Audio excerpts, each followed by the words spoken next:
Hello everyone, welcome to this channel. This video is sponsored by Neeraj publication. June 2023 की अगर आप लोग तैयारी कर रहे हैं एग्जाम्स की, यानी कि टर्म एंड एग्जामिनेशन की तैयारी कर रहे हैं, तो नीरज पब्लिकेशन की बुक आप लोग पढ़ सकते हैं। बहुत अच्छा खासा डिस्काउंट चल रहा है बुक्स पर, गाइड बुक्स पर।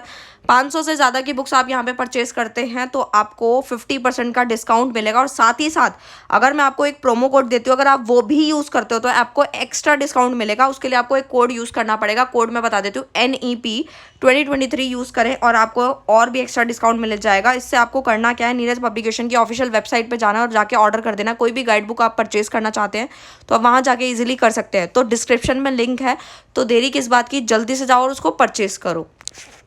Hello everyone, welcome to this channel Nanik education point. Myself Heena Thakkar और आज हम बात करने वाले हैं अपने फाइनेंशियल अकाउंटिंग की सीरीज को आगे बढ़ाएंगे। ब्रांच अकाउंटिंग पढ़ेंगे, फर्स्ट सेकंड पार्ट दोनों कंप्लीट करेंगे इसी के अंदर। इसी वीडियो के अंदर हम थ्योरी प्रैक्टिकल सब देखने वाले हैं, साथ में फॉर्मेट देखेंगे और आराम से आपको समझ आ जाएगा। तो स्टार्ट करते हैं ब्रांच अकाउंट से, ठीक है। बात करते हैं ब्रांच क्या होता है। ब्रांच का मतलब आपने सुनी होगी, ज़्यादातर आपने सुना होगा। कभी भी आप किसी बैंक में जाते हैं, सपोज आप पंजाब नेशनल बैंक में जा रहे हैं या स्टेट बैंक ऑफ इंडिया में जा रहे हैं, तो आपने सुना होगा कि आप कौन सी वाली ब्रांच में जा रहे हैं, ठीक है। लाइक जो भी आपका एरिया है उसमें कौन सी ब्रांच में जा रहे हैं, ठीक है। तो इसी तरीके से बहुत सारे ऑर्गेनाइजेशंस होते हैं, जो बहुत सारी बैंक्स ले लीजिए, पोस्ट ऑफिस ले लीजिए, इनके अलग अलग ब्रांच होते हैं, ठीक है। तो अभी समझेंगे डिटेल में। पहले ये समझ लेते हैं, जैसे ये एक बिजनेस है तो नंबर ऑफ डिवीजन हो रहा है इन द सेम रूफ। एक ही छत के नीचे जब हमारे बिजनेस का डिवीजन होना शुरू हो जाए तो उसको हम डिपार्टमेंट बोलते हैं। अब ये तो हमने बिजनेस स्टडीज में ऑलरेडी पढ़ रखा है, बहुत अच्छे से पढ़ा था। ये क्या होता है, यानी कि जब भी कोई कंपनी जो है अलग अलग डिपार्टमेंट बना देती है, जैसे कि सेल्स डिपार्टमेंट होता है और परचेज अलग होता है, फाइनेंस अलग होता है। तो इस तरीके से अलग अलग डिपार्टमेंट जो बनते हैं वो तो डिपार्टमेंट में आते हैं कि उनका जब डिवीजन होता है तो उसे डिपार्टमेंट बोलते हैं। तो ये समझते हैं, if division are located at different places of the same town, country और वर्ल्ड, कॉल्ड ब्रांचेस।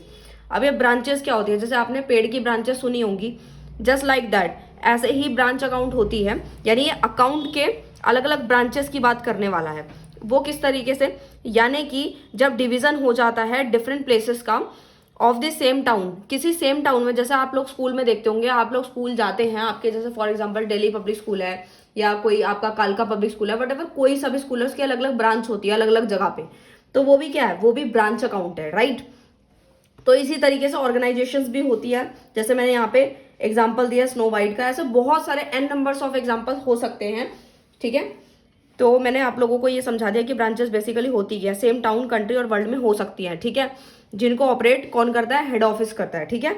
देखो ब्रांच अकाउंट यहाँ लिखा भी है, हेड ऑफिस उसको मेंटेन करता है, यानी कि record of transaction of branches. और ये करा क्यों जाता है, ताकि हम प्रॉफिट एंड लॉस को एनालाइज करें, हमारी फाइनेंशियल पोजीशन पता लग सके। अब ये थोड़ी ना है कि अगर मान लीजिए कोई एक स्कूल है और एक स्कूल की 4 या 5 ब्रांच है, तो एक ही स्कूल को जो मेन उनका कहीं ना कहीं तो मेन हेड ऑफिस तो होगा ना, जहाँ पे सारी चीजें रेगुलेट हो रही होंगी, सारी चीजें एनालाइज की जा रही होंगी और बाकी ब्रांच के बारे में नहीं सोचा जा रहा होगा। तो ऐसा बिल्कुल नहीं होता। जो उनका मेन हेड ऑफिस होगा वहां पे सारी चीजें हैंडल करी जा रही होंगी और बाकी का भी जो स्कूल में करिकुलम है, जितने खर्चे हो रहे हैं, कितनी इनकम आ रही है, वो सारी की सारी भी कौन देख रहा होगा, हेड ऑफिस देख रहा होगा। तो स्कूल का एग्जाम्पल मैंने इसलिए देना अच्छा समझा क्योंकि आप लोग अभी जो है स्कूल पढ़कर ही आए हैं, तो आप लोगों को अच्छे से समझ आ जाएगा, राइट। इसका एक एग्जांपल SBI भी हो सकता है, स्टेट बैंक ऑफ इंडिया ले लीजिए, कुछ भी ले सकते हैं। अब जैसे स्टेट बैंक ऑफ इंडिया है, वो किस तरीके से हो सकता है, तो स्टेट बैंक ऑफ इंडिया इस तरीके से है, जैसे हम लिख रही हूँ SBI है, ठीक है। अब उसकी क्या अलग अलग ब्रांच है, जैसे कि कोई RK पुरम में है, कोई मालवीय नगर में है, कोई कालकाजी में है। तो अलग अलग जगह पे ये स्टेट बैंक ऑफ इंडिया की ब्रांच अलग अलग जगह पे है। इनफैक्ट हमारी कंट्री से बाहर भी इसकी ब्रांच है स्टेट बैंक ऑफ इंडिया की। गवर्नमेंट का नंबर 1 बैंक है स्टेट बैंक ऑफ इंडिया, सबने इसका नाम सुना ही होगा, डेफिनेटली सुना होगा, ठीक है। तो इसकी ब्रांच जो है वो हमारी कंट्री के अंदर भी और कंट्री के बाहर भी है। अभी एग्जांपल आएगा तो आपको और अच्छे समझ आएगा, ठीक है। तो ये क्यों बनाया जा रहा है, बेसिकली ये ब्रांच अकाउंट क्यों तैयार किए जा रहे हैं, ताकि हम प्रॉफिट एंड लॉस को एनालाइज कर सके, फाइनेंशियल पोजीशन बता सके। आई होप आपको क्लियर है। नेक्स्ट चलते हैं हम लोग टाइप ऑफ ब्रांचेस पे, कि ब्रांचेस के क्या क्या टाइप्स हैं। तो अब SBI का एग्जाम्पल बहुत अच्छे से काम करेगा, ठीक है। अच्छा, तो बेसिकली क्या है, हमारे टाइप ऑफ ब्रांचेस में एक होता है होम ब्रांच और एक होता है फॉरेन ब्रांचेस, ठीक है। होम ब्रांच का मतलब है कि इसको हम एक और नाम से भी जानते हैं, इनलैंड ब्रांचेस के नाम से भी इसको जानते हैं, जो हमारी कंट्री के अंदर है। देखो मैंने करके भी दिखाया आप लोगों को यहाँ पे, ये इंडिया के अंदर है, यानी कि हमारी कंट्री के अगर अंदर है तो वो हम होम ब्रांच में काउंट होगा, लेकिन हमारी कंट्री के बाहर है, ठीक है, तो वो कहाँ आएगा, यानी हमारी जो हमारी बाउंड्री है, कंट्री की जो बाउंड्री उसके बाहर अगर है दैट मीन्स वो फॉरेन ब्रांच में काउंट होगा और वो आउटसाइड कंट्री कहलाएगा, राइट। अब होम ब्रांच भी दो टाइप से और फर्दर डिवाइडेड है, एक होता है डिपेंडेंट ब्रांचेस, एक होता है इंडिपेंडेंट ब्रांचेस।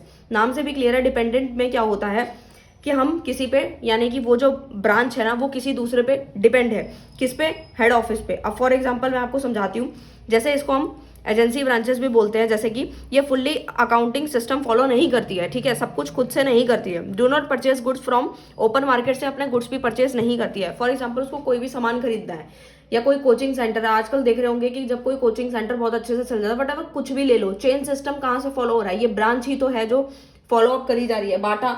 बाटा शूज कंपनी है, रिलायंस लिमिटेड है, गोदरेज कंपनी है, एंड नंबर ऑफ एग्जांपल्स हैं आप लोगों के पास, ठीक है। तो कैश सेल्स तो इनको अलाउड होती है, ठीक है, बट ये कौन कौन से अकाउंट मेंटेन करते हैं, सेल्स, डेटर्स एंड स्टॉक, ठीक है, ये सारी की सारी चीजें ये लोग मेंटेन करते हैं, राइट। बट अगर इंडिपेंडेंट ब्रांचेस की बात करूँ तो ये लोग इंडिपेंडेंट है, किसी के ऊपर डिपेंड नहीं है। तो ये क्या करते हैं, पूरा फॉलो करते हैं, फुल सिस्टम ऑफ अकाउंटिंग को फॉलो करते हैं। कौन, इंडिपेंडेंट, क्योंकि ये खुद पे इंडिपेंडेंट है, ठीक है। अच्छा, उसके बाद आता है purchase goods from open market. ये लोग गुड्स भी ओपन मार्केट से खरीद सकते हैं और सप्लाई कर सकते हैं किसको, हेड ऑफिस को, राइट। ये कौन कौन से अकाउंट मेंटेन करते हैं, trading, profit and loss account, balance sheet and other financial statement बना लेते हैं, क्योंकि ये सारा सामान खुद ब खुद खरीदते हैं तो ये सारे अकाउंट्स खुद ब खुद बनाते हैं। और आप लोगों को इतना तो पता ही है, मैं मान के चलती हूँ, प्रॉफिट एंड लॉस अकाउंट अगर आपने पढ़ा है पीछे तो आपको डेफिनेटली ये सब पता होगा कि ट्रेडिंग अकाउंट से क्या निकलता है, ग्रॉस लॉस निकलता है या ग्रॉस प्रॉफिट निकलता है, और नेट प्रॉफिट किस में निकलता है। तो ये आई होप आपको यहाँ पे सारे के सारे डाउट अच्छे से क्लियर होंगे। बैलेंस शीट जो है, बैलेंस शीट हमारे क्या बताती है, फाइनेंशियल पोजीशन बताती है, राइट। अब आते हैं हम लोग अपने नेक्स्ट टॉपिक की तरफ, जो है हमारा need of branch accounting, need of branch accounting, कि हम जो ब्रांच अकाउंटिंग कर रहे हैं उसकी नीड क्यों है। सबसे पहला, profit and loss each branch, हर एक ब्रांच का प्रॉफिट एंड लॉस निकल जाएगा। मैंने आपको अभी पीछे ही एग्जांपल दिया था स्कूल का, कि ऐसा नहीं है कि एक स्कूल जो है मेन, जहाँ पे उसका मेन सेंटर है, बस वही चीज के लिए काम कर रहा है, बाकी ब्रांच पे ध्यान ही नहीं दे रहे, तो ऐसा बिल्कुल नहीं होता, राइट। फाइनेंशियल पोजीशन बताता है कि हम लोगों की एसेट्स कितनी है, लाइबिलिटीज कितनी है, लाइबिलिटी कम है, एसेट हमारी ज्यादा होनी चाहिए, तो हमारी फाइनेंशियल पोजीशन अच्छी होती है, राइट। उसके बाद net effect of branch transaction, की ब्रांच ट्रांजेक्शन का नेट इफेक्ट क्या आ रहा है बेसिकली, ठीक है। प्रोग्रेस कितनी है, परफॉर्मेंस कैसी चल रही है, साथ ही साथ एक्सपेंशन देखते हैं कि हमारा एक्सपेंशन हो भी रहा है या नहीं हो रहा है, इस तरीके से ऑडिट वगैरह भी आता है। मैंने इतना ही एग्जांपल लिखा है। अकाउंटिंग ऑफ डिपेंडेंट ब्रांचेस की, डिपेंडेंट ब्रांचेस की जब अकाउंटिंग करनी होती है तो किस बिहाफ पे कौन सा सिस्टम हमें फॉलो करना होता है, कौन से अकाउंट हमें बनाने हैं। तो देखो, साइज ऑफ ब्रांच पे डिपेंड करता है और डिग्री ऑफ कंट्रोल पे डिपेंड करता है, ठीक है। तो ये HO मतलब हेड ऑफिस है। डेटर सिस्टम तब फॉलो होता है जब हमारे ब्रांच का साइज जो होता है वो छोटा होता है, तो हम लोग डेटर सिस्टम फॉलो करते हैं, ठीक है। फाइनल अकाउंट सिस्टम में ट्रेडिंग और प्रॉफिट एंड लॉस अकाउंट बनता है। Profit and loss account I hope आपको आता होगा, ट्रेडिंग भी आता होगा, दोनों एक साथ बनाने भी आते होंगे।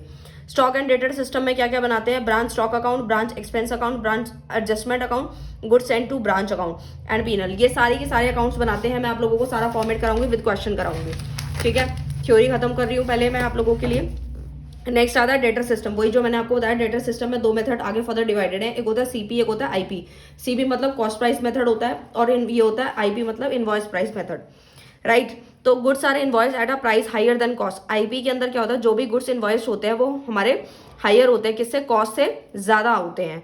तो आईपी कैसे निकलता है, सीपी प्लस अनरियलाइज प्रॉफिट, यानी जो लोडिंग वाला जो प्रॉफिट होता है वो भी हमें कॉस्ट प्राइस के अंदर क्या करना होता है, जोड़ना होता है, ठीक है। और एलपी कैसे निकलता है हम लोगों का, difference between IP and CP, ठीक है। सीपी मैंने आप लोगों को अभी बता दिया क्या है, कॉस्ट प्राइस है, आईपी क्या है, इनवॉइस प्राइस है, दोनों का डिफरेंस ही एलपी होता है, राइट।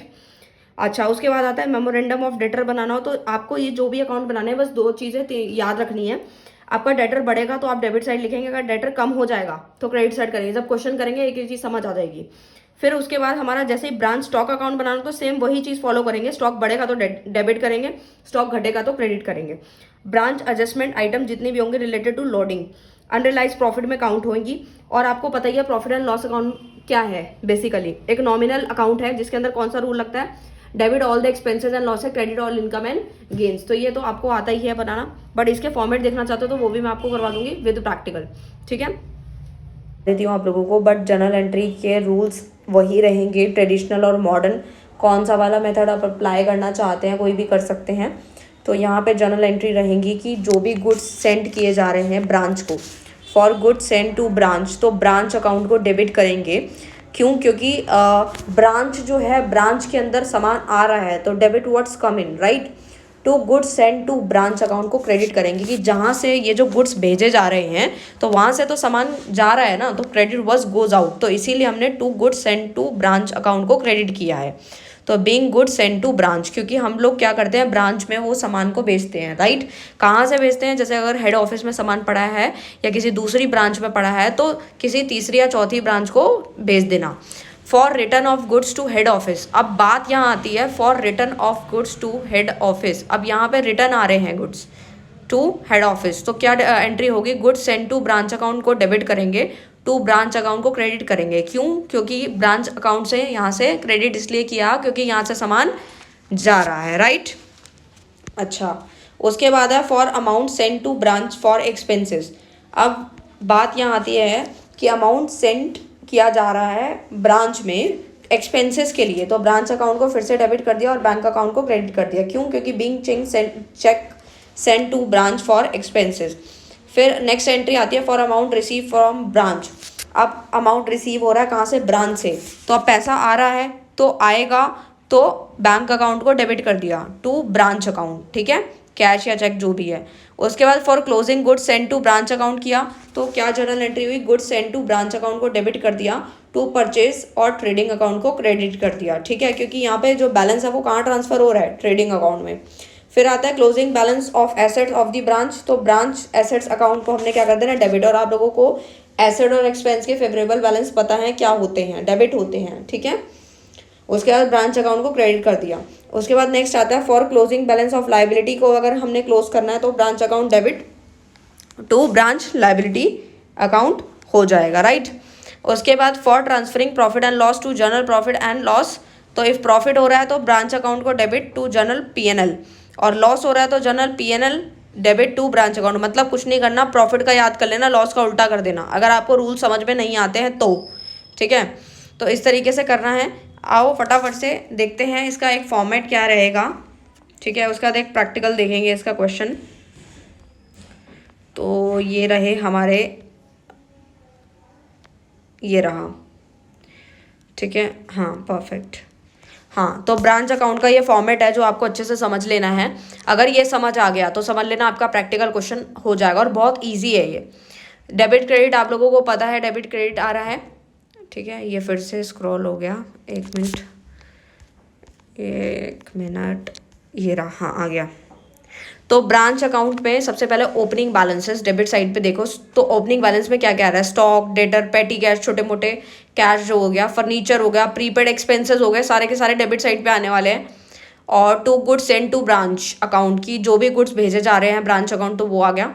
टू बैंक अकाउंट, जितने भी एक्सपेंसेस हुए हैं, एनी पेमेंट हुई है कहाँ से? हेड ऑफिस से, किसके बिहाफ पे? ब्रांच के बिहाफ पे, तो वो भी हमारी डेबिट साइड आएगी, ठीक है। तो ये ओपनिंग बैलेंसेस थे। अब क्रेडिट साइड देखें तो उसमें ओपनिंग बैलेंस में क्रेडिटर आएंगे, यानी कि लाइबिलिटीज आ रही हैं, ठीक है, outstanding expenses.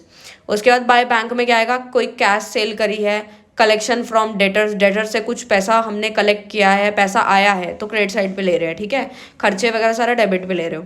Bye goods send to branch account, वो भी आपका क्रेडिट है। फिर नीचे दोनों के क्लोजिंग बैलेंसेस आ जाएंगे, और डेबिट साइड पे आएगा आउटस्टैंडिंग एक्सपेंसेस, क्रेडिटर, ये सब आएगा। लेकिन क्रेडिट साइड पे आपके पेटी कैश, स्टॉक, डेटर, फर्नीचर, अगर कोई डेप्रिशिएट वैल्यू है उसके साथ हो गया, प्रीपेड एक्सपेंसेस हो, सारा क्रेडिट साइड आ जाएगा, और प्रॉफिट आपका डेबिट साइड आ रहा है, अगर लॉस होगा तो क्रेडिट साइड आएगा। आई होप आपको क्लियर है। अब एक क्वेश्चन देख ले, इलस्ट्रेशन फर्स्ट देखते हैं। From the following particular relating to Delhi branch for the year ending December 31, 2018 prepare branch account in the books of head office, ठीक है। तो हमें ये बनाना है, तो हमें कुछ इन्फॉर्मेशन प्रोवाइड की गई है, और अब हमें अकाउंट तैयार करना है, ब्रांच अकाउंट बनाना है, ठीक है। तो फटाफट से देखते हैं कैसे बनेगा। तो ये रहा हमारा ब्रांच अकाउंट। इन्फॉर्मेशन साथ साथ देखते रहेंगे। सबसे पहले मैंने आपको अभी फॉर्मेट में समझाया था कि क्या करना है, बीडी बैलेंस लेना है। बीडी में आपका क्या क्या आता है, अभी ऊपर बताया था, स्टॉक, डेटर, पेटी कैश, एक्सपेंसेस सब आता है। तो अब देखते हैं क्या क्या चीज़ हमें गिवन है। तो हमें क्या क्या गिवन है? एक तो स्टॉक गिवन है 15,000 का, डेटर गिवन है 30,000 के, पेटी कैश गिवन है 300 का। तो सबसे पहले तो यही तीनों चीज़ों को उठा करके डेबिट साइड पर डाल दिया इन्होंने, ठीक है। अच्छा, उसके बाद क्या है? उसके बाद देखते हैं अगर कोई गुड सेंड हुआ है ब्रांच में, ठीक है, तो वो कितने हुए हैं? 2,52,000 के हुए हैं, तो वो भी उठा करके सीधा डाल देंगे हम अपने डेबिट साइड पे। उसके नीचे एक एंट्री दी गई है कैश सेल की, तो आपको मैंने बताया था कैश सेल कहाँ जाती है, सेल्स कहाँ आती है, क्रेडिट साइड आती है। तो देखते हैं कहाँ आ रही है, तो वहीं आ रही है, क्रेडिट साइड पे ही आ रही है। बाय कैश लिख के कैश सेल के नाम से 60 आ गया। अगर हमने कुछ रिसीव किया तो क्रेडिट साइड पे डाल दीजिए। अब कुछ रिसीव हुआ है, हाँ रिसीव हुआ है डेटर से 2,10,000, तो वो भी उठा के हमने यहाँ पे जूम करके दिखा रही हूँ, ये रहा 2 लाख। जस्ट अ सेकेंड, ज़्यादा जूम हो गया ये, हाँ कहाँ गया,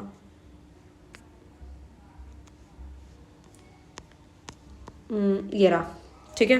तो 2,10,000 आ गया, राइट। तो दोनों को प्लस किया, 2,10,000 में 60 ऐड कर दो, क्योंकि कैश सेल में हमने डेटर से जितना रिसीव किया था दोनों को प्लस किया, 270 हो गया, 2,70,000 हो गया। तो हमने क्रेडिट साइड पर टोटल करके डाल दिया।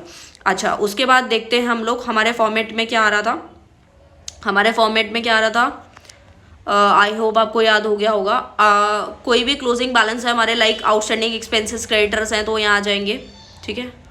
तो देखते हैं, देखो बाय बैंक के नाम से सैलरी, रेंट, टैक्सेस, पेटी कैश, छोटे मोटे जो भी हैं वो देख लेते हैं कितना कितना दिया गया। ये देखो, ये रहा सैलरी, रेंट 1500 दे रखा है, 1500 रेंट एंड टैक्सेस, पेटी कैश 1100 का दे रखा है। तो वही सब उठा के 9,000, 1500, 1100 तीनों को ऐड कर दो, 11,600 आ गया आपका टोटल, ठीक है। और यहाँ पे फिर से by good send to branch account है, तो वो कितना है वो भी देख लेते हैं। वो भी यहाँ दिया हुआ है, देखो गुड रिटर्न बाय ब्रांच कितना है, 2,000 है, ठीक है ना। तो अभी मैंने आपको फॉर्मेट में बताया भी था, तो वही उठा के यहाँ पे 2,000 आ गया, राइट। अच्छा, उसका CD बैलेंस यानी क्लोजिंग बैलेंस भी देखना होगा अब हमें क्रेडिट साइड का। तो देख लेते हैं कि कितना कितना गिवन है हम लोगों को। और जब भी क्लोजिंग कैसे पता लगेगा, ये तो मैं मान के चलती हूँ कि ये छोटी छोटी चीज़ें आप लोगों को पता होंगी। लाइक 31 दिसंबर डला हुआ है, दैट मीन्स वो क्लोजिंग ही है, ठीक है ना। और यहाँ पे जैसे फर्स्ट डला हुआ था, फर्स्ट डेट डली हुई थी, यहाँ पे मैं ज़्यादा जूम करती हूँ तो क्वेश्चन इधर उधर हो जाता है। तो जैसे 1 जैन डला हुआ है, तो आप समझ सकते हो ये आपका ओपनिंग बैलेंस है। 31 दिसंबर डला हुआ है, दैट मीन्स वो आपका क्लोजिंग बैलेंस है। तो स्टॉक, पेडी कैश, डेटर्स आपके दे रखे, ये 25,200 और 48,000 है। तो तीनों को आपने ऐड कर दिया, कितना आ गया, ठीक है। तीनों को प्लस कर देना है, तीनों को प्लस करके आपको पता ही है आपका आंसर आ रहा है। अच्छा, फिर अब डेबिट क्रेडिट तो आपको पता ही है तीनों इक्वल आते हैं, तो हमने तीनों को सबको जोड़ दिया, 2,72,000 और सबको प्लस किया, तो 3,45,200 जो है आ रहा है, ठीक है। और आपको पता ही है P&L का बैलेंस कैसे निकलता है, जो भी साइड कम थी आपकी, डेबिट साइड कम आ रही थी, तो वहाँ पे उसको माइनस करके निकाला गया है, राइट। इतना तो मैं मानती हूँ कि आप लोग 11 से पढ़ते आ रहे हैं, तो ये तो आप कर ही लेंगे, बैलेंसिंग तो आप कर ही लेंगे, राइट। इसी तरीके से सेकंड क्वेश्चंस भी है, आप स्क्रीनशॉट ले सकते हैं और प्रिपरेशन कर सकते हैं, और PDF वगैरह भी डाउनलोड करके भी आप पढ़ाई कर सकते हैं। तो ये भी इसी तरीके का क्वेश्चन है, आराम से हो जाएगा, ठीक है। तो मैंने आप लोगों को ये वाला क्वेश्चंस करा दिए हैं, और मैंने आपको इसके अलावा भी बताया था कि ब्रांच डेटर अकाउंट मेमोरेंडम वाला कैसे बनने वाला है, और साथ ही साथ IP वाला कैसे होगी, जर्नल एंट्रीज जो मैंने बताई थी आपको। साथ ही साथ हम लोग अलग अलग तरीके के अकाउंट्स इसमें मेंटेन होने वाले हैं। सो स्टूडेंट, जो मेन अकाउंट है वो मैंने आपको करवा दिया है, प्रैक्टिकल क्वेश्चन भी बता दिया, और ये समरी थी इसलिए मैंने आप लोगों को इतना करवाया है। अगर आप लोग डिटेल में पढ़ना चाहते हैं तो उसके लिए भी कमेंट कर सकते हैं, मैं अलग अलग वीडियोस आप लोगों के लिए बना दूंगी। लेकिन अभी आप इतना पढ़ लीजिए, आपके एग्जाम्स आने वाले हैं। सो मिलते हैं नेक्स्ट वीडियो में नेक्स्ट टॉपिक के साथ। Thank you.